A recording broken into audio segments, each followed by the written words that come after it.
안녕하세요. 연희입니다. 요즘 날씨가 슬슬 더워지고 있죠. 그래도 아직까지는 아침, 저녁으로 꽤 선선해서 산책하기 좋은 날씨인 것 같아요. 저는 요즘 아침 일찍 혹은 저녁에 걷거나 달리면서 운동량을 늘려보고 있습니다. 무기력이 무기력해지도록을 읽으면서 처방받은 꾸준한 운동을 실천하려고 노력하고 있어요. 사실 며칠 되지는 않았는데 그래도 확실히 몸이 더 가벼워지고 체력도 더 생긴 것 같아요. 무엇보다 운동을 마치고 나면 자존감이 확 올라가서 무기력이 더 멀어지고 있다는 게 느껴집니다. 이렇게 나 자신을 위한 치유의 시간을 가지다 보니 책을 고를 때도 나를 위로해 줄 수 있는 책을 집어들게 되는데요. 이번에는 내가 힘들었다는 너에게 라는 제목의 책을 읽어봤어요. 이 책은 다른 사람들의 리뷰를 보고 읽어보고 싶다 이런 생각이 들었는데요. 다들 이 책을 읽고 치유가 된다는 얘기를 하더라고요.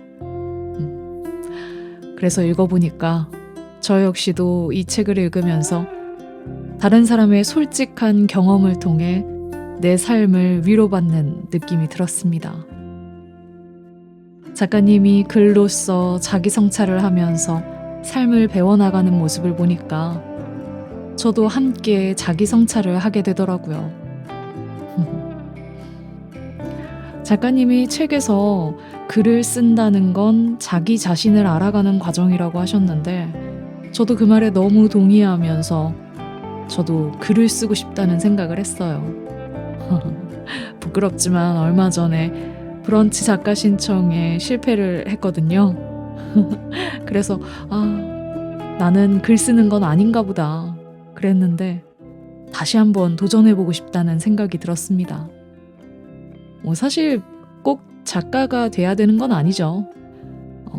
그래서 글을 쓴다기보다는 나 자신을 알아가고 표현하고 싶은 그런 생각 때문에 글을 쓰는 거니까 누가 봐주지 않아도 글은 계속 쓰고 싶다는 생각이 드네요. 자, 이제 책 읽어드릴 건데요. 각각의 에피소드들이 다 재미있고 교훈을 주는 것들이라 모든 부분을 들려드리고 싶지만 3가지 에피소드만 들려드리도록 하겠습니다. 그럼 시작할게요.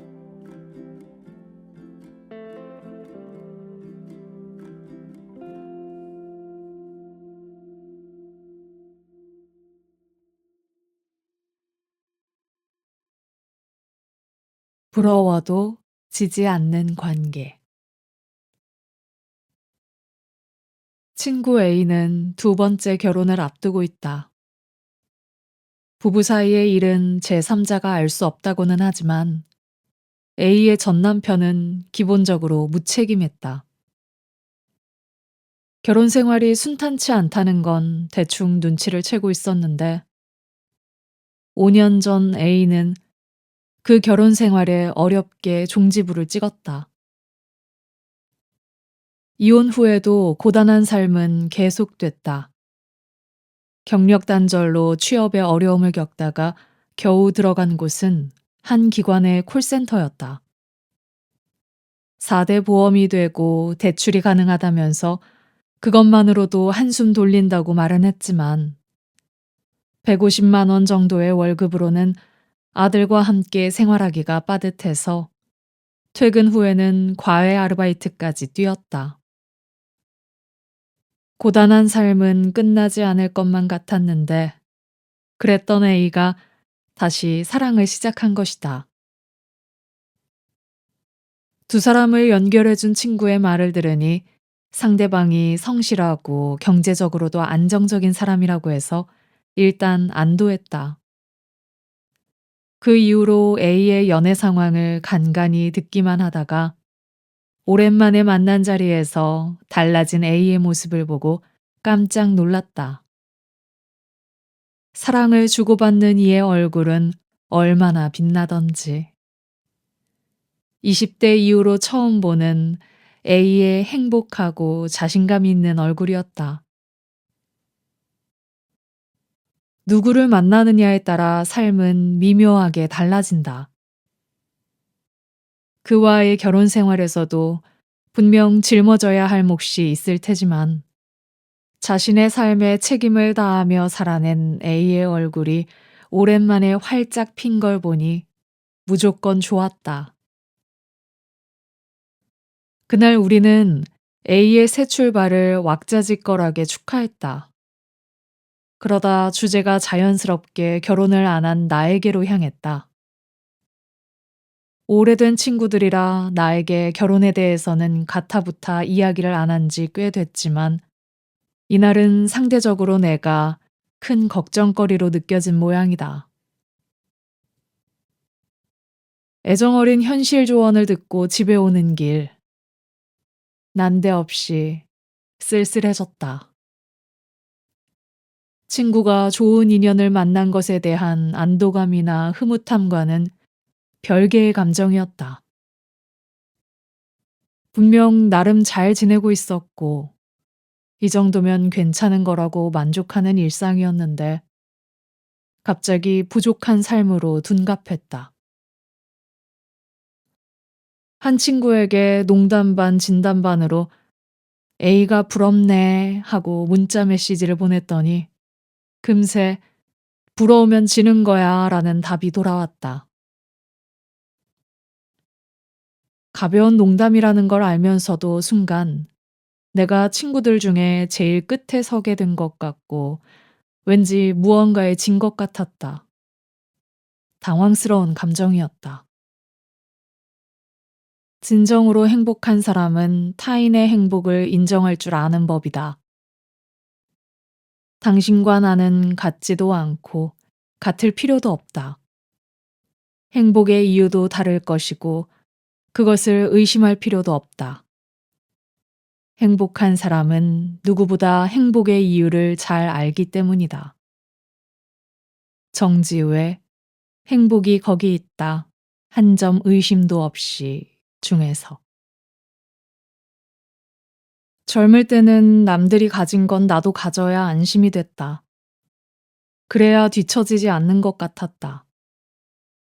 남과 다른 걸 받아들이는 건 내가 우월할 때여야지 빠지거나 뒤처지는 것으로 다르긴 싫었다. 나이가 들면 나와 다른 사람의 비교로부터 조금 더 자유로워지고 내 몫의 삶과 행복에 자족할 줄 알았다. 그러나 그런 성숙함은 나이가 들었다고 해서 옵션처럼 따라오는 게 아니었다. 내 일상을 흔드는 크고 작은 바람은 언제나 불기 마련이고 그 바람의 강도는 늘 내 선택에 따라 허리케인이 되기도 하고 미풍에 그치기도 한다. A의 결혼과 함께 불어온 바람의 정체가 궁금했다. 어쩌면 나는 결혼 생활로 힘들어하는 친구를 보며 위안을 삼았던 건 아니었을까. 나도 모르는 사이에 마음속으로 우열을 가리고 있었던 모양이다. 쓸데없는 신경전을 치르지 않으려면 나름의 기준이 필요하다. 타인의 불행에서 위안을 삼지 않기. 이는 정지우 작가의 책에 언급된 것처럼 타인의 행복에서 좋은 영향을 얻어 나 스스로도 행복하고자 애쓰는 일이기도 하다. 왜 부러우면 지는 걸까? 그런 의문이 들기 시작하면서 왜 행복이 지고 이기는 승부가 됐는지에 대한 질문까지 나아갔다. 부러워하다의 사전적 의미는 자기도 그렇게 되고 싶거나 가지고 싶어 하다이다. 그 마음 자체는 나쁜 게 아니라 어쩌면 당연하다. 문제는 부러움이라는 감정으로 알게 되는 자신의 결핍을 실패나 패배로 받아들이는 것 아닐까? 마음속에 불던 바람이 잠잠해지기 시작했다. 내 것이 아닌 행복에 잠시 한눈을 판 사이에도 내 몫의 행복이 여전히 그 자리에 있었다. 내 발에 기대 잠든 강아지의 온기를 느끼며 책을 읽을 때, 폭풍이 몰아치던 날 혼자 있는 날 위에 비바람을 뚫고 오다 비싼 안경까지 날려버린 친구를 맞이하던 순간, 명절 연휴 첫날 친한 동네 언니와 편한 복장으로 만나 커피 한잔 할 때, 방송 작가로서의 내 안위를 걱정하던 직장 후배에게서 얼마 전 꿈에 언니가 아주 예쁘고 좋은 옷을 입고 나왔어요. 힘들 때마다 제 꿈을 꼭 기억하세요. 라는 메시지를 받았을 때, 글 쓰는 재미에 푹 빠져서 보내는 깊은 밤, 내가 쓴 글을 읽고 위로받았다는 감사의 인사를 읽을 때, 생계형 단순 노동 아르바이트를 7시간 정도 하고 퇴근할 때, 일상에서 반짝거리는 내 몫의 행복들이다. 그 행복들은 항상 그 자리에 있다. 한 점 의심도 없이. 맞다. 나는 이렇게 나만의 행복을 얻는 방법, 행복을 느끼는 기술을 부지런히 배워나가면 되는 거다. 내 삶이 결핍이 많아 보임에도 불구하고 행복해 보여서 무언가 배울 게 있는 사람이 됐으면 좋겠다. 나의 바람은 바로 그거다. 서로를 부러워할 수 있는, 그래서 더 멋지고 나은 삶으로 나아갈 수 있는 이야기를 많이 나누는 것.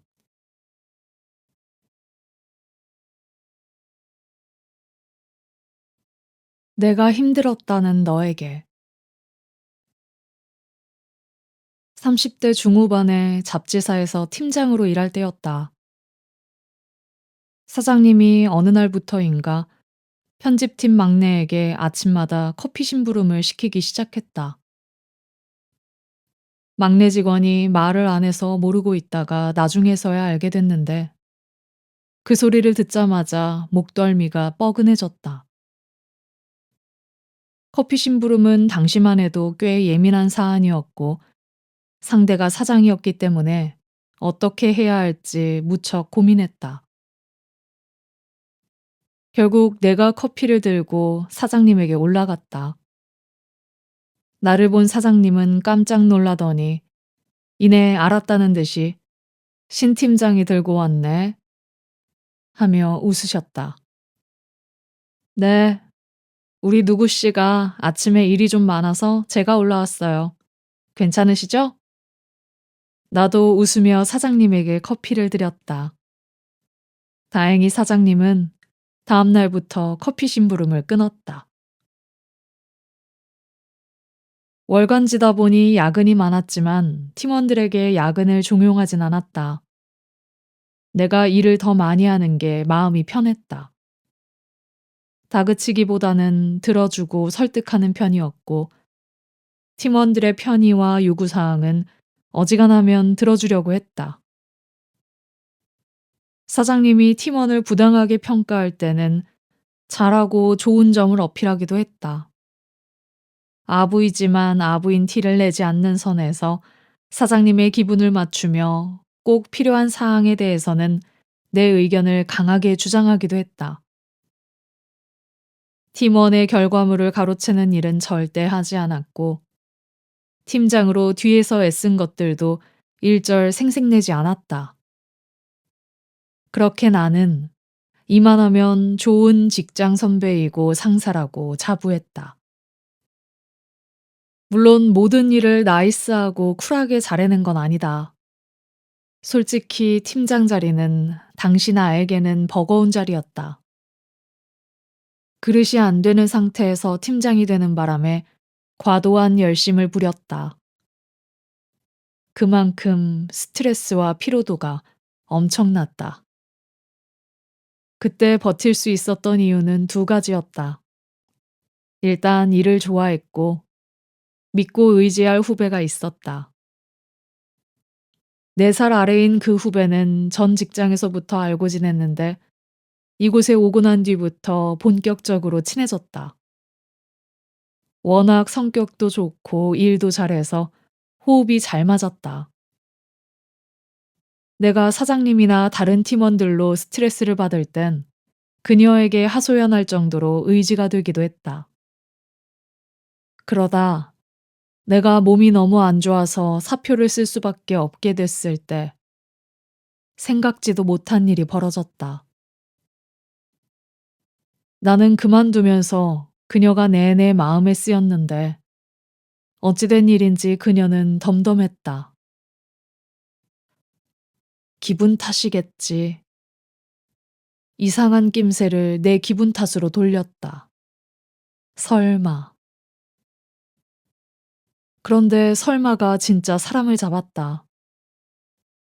퇴사하자마자 그녀가 나를 피하는 태도가 역력했던 것이었다.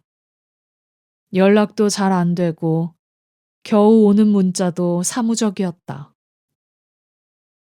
내가 어학연수를 떠나기 전에 차 한잔 마시자고 했지만 차일 피일 미루더니 결국 나중에는 시간이 안 돼서 못 볼 것 같다고 했다. 내가 뭘 잘못했나? 아무리 시간을 돌려봐도 기억나는 사건이 없었다.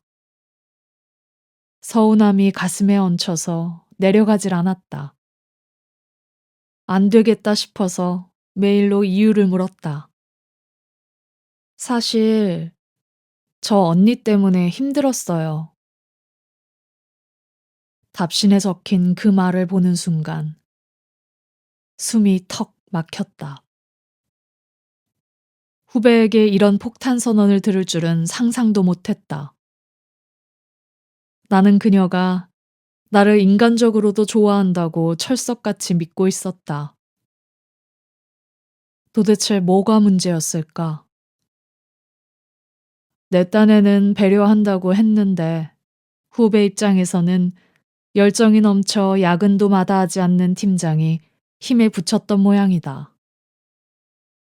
편하다는 이유로 가끔 내 업무 하중을 넘긴 것 또한 그녀 입장에서는 부담이었다. 그러나 뭐니 뭐니 해도 가장 힘든 건 심기 관리였다. 나는 사장님에게 한 소리 듣거나 회의에서 깨지고 오면 나 지금 화났어 라는 분위기를 뿜어냈다. 다른 직원들이 속으로 왜 저래? 하고 넘길 때 그녀는 나와 친하다는 이유로 그럴 수 없었다. 결국 내 심기 관리에 부담까지 지면서 감정 노동을 했던 것이다. 내가 말로는 표현하지 않았다 해도 은연중에 그래도 네가 팀장인 나를 이해하고 도와야지 라는 메시지를 그녀에게 보냈을 것이다. 정확한 선을 긋지 않은 관계는 그녀를 혼란스럽고 불편하게 하는 참사를 일으켰다. 내가 사장님과 팀원 사이에서 남모르는 수고와 스트레스로 힘들어할 때 그녀도 분명 나와 팀원들 사이에서 똑같은 어려움을 겪었을 텐데 그것까지는 헤아리지 못했다.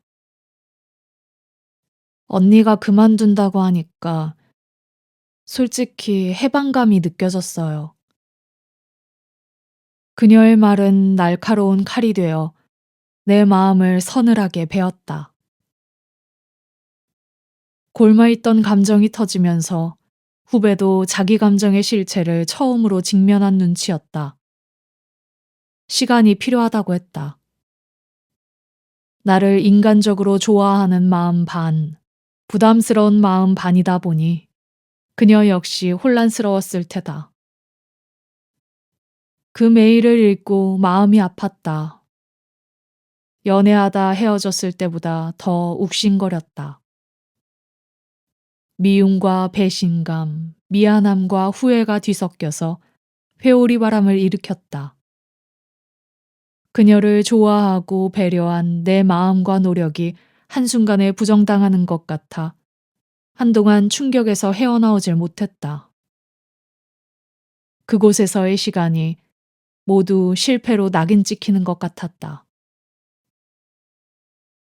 돌아보면 그때는 후배도 나도 서툴렀다. 내 입장에서는 워킹맘인 그녀의 편의를 봐주기 위해 내가 얼마나 그녀의 일을 떠맡고 또 그녀의 승진을 위해 얼마나 사장님께 어필했는지 알 턱이 없었다. 후배 입장에서도 내가 알아채지 못하거나 차마 말하지 못한 억울한 사연이 있었을 것이다. 그 일이 있고 나서 1년 뒤 나는 어학연수에서 돌아왔고 우리는 다시 만났다. 그때 누가 먼저 연락을 했는지, 만나서 무슨 이야기를 했는지, 어떻게 풀었는지는 잘 기억나지 않는다. 확실한 건 다른 직원들과는 연락이 끊겼는데 그녀와는 서로 안부를 나누며 산다는 사실이다. 뿐만 아니라 이직해서 다른 잡지사에 다니는 그녀가 프리랜서인 내게 일을 주기도 한다. 그녀가 갑, 내가 을로서 공생하고 있다. 삶은 참 재미있다. 지금 와서 생각해보면 당시 내 딴에는 많이 배려하는 좋은 상사라고 자부했는데 바로 그 내 딴에는 이라는 말이 얼마나 일방적 배려의 생색인지 그 시절의 나는 몰랐다. 내가 옳은 방향으로 살고 있다고 자부한다고 해도 한 가지만은 기억하자. 나도 누군가에게 개새끼일 수 있다. 작년에 방영된 드라마 검색어를 입력하세요 www에서 인터넷 포털 사이트 회사에 다니는 30대 여성 임수정과 회사 대표 권혜요의 대화 중에 나온 권혜요의 대사가 인상적이었다. 직장인들은 대부분 30대의 중간 관리자가 된다. 그때의 후배처럼 팀장과 말단 직원 사이에 끼거나 내 경우처럼 대표와 팀원들 사이에 낀다. 위아래로 치이다 못해 사방으로 눈치까지 봐야 하는 위치다. 내 한계점 이상으로 한다고 하는데도 알아주는 사람은 별로 없어서 외롭기까지 하다.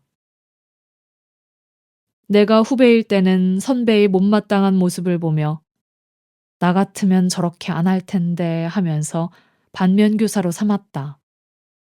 그래서 선배가 되면 잘할 수 있을 줄 알았다. 그러나 나도 다르지 않았다. 선배가 된 나는 내 마음 같지 않은 후배들을 보며 저렇게 하는 건 좀 아니지 했는데 어느 순간 나는 선배에게 그보다 더한 짓도 하고 있었다. 그때 깨달았다. 완벽한 선배나 후배는 존재하지 않는다는 걸. 그 후배와의 일을 겪고 나서는 내가 상대를 위해 애쓴 부분은 적당한 수준에서 표현한다. 서로를 더 이해하고 덜 오해하기 위해서다. 또 친하다고 하더라도 업무적으로는 선을 분명히 그었다. 내 감정이 상하는 일로 아무 상관없는 사람들을 눈치 보게 하지는 않는지 살피게 됐다. 덜 개새끼가 되기 위해서 조심하게 된 셈이다. 쓰지만 좋은 약이었다. 그런 일을 겪지 않았다면 아마 지금도 나는 100점이라고 김칫국을 사발로 마시며 살았을 테니까. 나만의 언어로. 20대에는 방송작가로, 30대에는 편집기자로 일하면서 나는 늘 글 쓰는 사람이라는 생각을 갖고 있었다. 그러나 엄밀히 따지자면 두 가지 모두 내 글은 아니었다. 방송작가로서 하는 일은 오프닝과 클로징 멘트, 브릿지 멘트, 출연자와의 사전 인터뷰를 통해 미리 질문을 구성하는 작업이 대부분이었다. 편집자로 일할 때도 취재를 하긴 했지만 그보다는 그달에 맞는 기획을 하고 그 기획에 맞는 필진들을 찾고 청탁해서 받은 원고를 다듬는 것이 주된 업무였다. 이때도 글을 많이 접하긴 했어도 내 글을 쓸 기회는 많지 않았다. 그렇다고 회사 밖에서 내 글을 쓰는 건 어려웠다. 뻔한 핑계지만 글을 쓰기에는 너무 바빴다. 어쩌다 시간이 나면 친구들을 만나서 수다를 떨고 싶지 혼자 사색하며 글을 쓴다는 게 노동의 연장처럼 느껴졌다. 더 중요한 건 내 글을 쓰고 싶다고 생각하면서도 정작 어떤 글을 쓰고 싶은지는 몰랐다. 정글 같은 사회 속에서 생존을 위해 허우적거리다 보니 다른 것들에 대한 호기심이나 관심이 동력을 잃은 지 오래였다. 내 안의 게으름과 타협하면서 사는 사이 내 존재는 바닥을 드러내고 있었다. 사고는 빈곤해지고 삶은 건조해지는데 쓸데없이 말만 많아졌다. 내 미천이 떨어지고 있다는 느낌이 들었다. 나라는 존재가 갖는 고유한 서사를 갖지 못한 채 그저 워커홀릭으로 존재의 알맹이를 잃어가는 느낌. 나는 성실한 직장인이기는 했지만 가끔 이렇게 사는 게 맞는 건가 하는 불편한 질문이 잊을만 하면 떠올랐다. 그러다 다시 도전에 들어간 방송국에서 하루아침에 해고를 당했을 때였다. 그쯤 되자 내 안에서 하고 싶은 말들이 차올랐다. 그제야 비로소 나는 글을 쓰기 시작했다. 순전히 살고 싶어서였다. 마음과 머릿속에서 엉켜버려 어떻게 풀어내야 할지 모르는 생각과 감정들을 컴퓨터에 쏟아냈다. 후련했다. 삶이 굳고 말이 엉킬 때마다 글을 썼다는 은유 작가는 왜라고 묻는 게 정말 중요하다고 했다. 왜라고 묻고 나에게 일어나는 느낌에 충실해야 고유한 글을 쓸 수 있다는 것이다. 결국 글을 쓴다는 건 자기 자신을 알아가는 과정이기 때문이다. 생각해보면 나는 왜라고 묻는 느낌이 드는 글보다 늘 모범답안 같은 글을 썼다. 내가 일해온 곳들의 분위기가 그랬다. 좋은 생각식에 착한 답이 정해져 있는 글. 그래서 글을 쓰다 보면 결론 부분에서 항상 정답을 제시해야 할 것 같고 자기계발서처럼 열심히 노력하면 성공한다, 행복해진다는 식의 결론을 내줘야 할 것 같은 강박에 매여 있었다.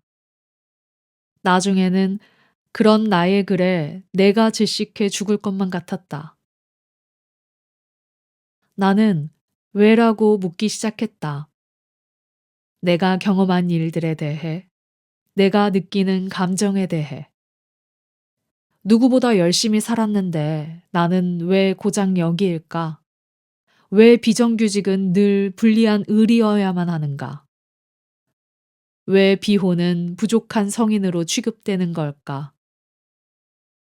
내가 그동안 당연하다고 생각해온 것들에 대한 질문이자 반기였다. 당연한 것이 당연한 게 아니었다는 의심에서부터 이미 내 세계는 균열이 일어났다. 그리고 글을 쓰기 시작하면서 답을 찾기 시작했다. 답을 찾는 과정이 쉽지는 않았다. 내가 나를 납득시키지 못하면 다른 사람을 납득시킬 수 없으므로. 우선은 내가 납득되는 질문과 답을 찾는 것이 필요했다. 책을 보고 인터뷰를 보고 리뷰를 듣고 다른 사람의 의견을 들으며 나는 조금씩 용기를 냈다. 그렇게 시작된 연재가 책으로 나오기도 했다. 책이 나왔다고 해서 내 인생이 바뀐다거나 하는 건 절대 아니다. 다만 책이 나오기까지 꾸준하게 글을 쓰는 동안 나 자신의 언어를 갖게 되었다는 건 인생이 바뀌는 것만큼 중요한 사건이었다. 당연함에 갇혀서 질문조차 던지지 못했던 문제에 대해 그건 당연한 게 아니었어. 왜냐하면 이라고 말할 수 있는 나만의 사유와 경험은 많은 걸 바꾸었다. 덕분에 나는 다름을 실패로 여겼던 시선을 바꿀 수 있었고, 나 자신과 내 고유한 삶을 인정하고 당당해질 수 있었다. 그러면서 사방으로 꽁꽁 닫혀 있던 문들이 어느 사이엔가 열리기 시작했다. 글을 쓰지 않았다면 불가능한 일이었다. 조금 더 일찍 글을 썼더라면 하는 아쉬움은 있다. 30대에 바쁘게 등 떠밀려 사느라 남들이 당연하다 여기는 삶에 아무런 질문 없이 살았던 건 아쉽다. 내가 겪은 아픔과 부당함과 고통에 대해 깊게 사유하지 못하고 그저 익숙한 것에 순응하기만 한 시간들이 아깝다. 또 쓰라리기도 했다. 만약 좀 더 일찍 왜라고 질문하고 쓰는 삶을 살았다면 내 삶은 좀 더 확장되지 않았을까? 좀 덜 주눅들고 덜 비겁해지지 않았을까?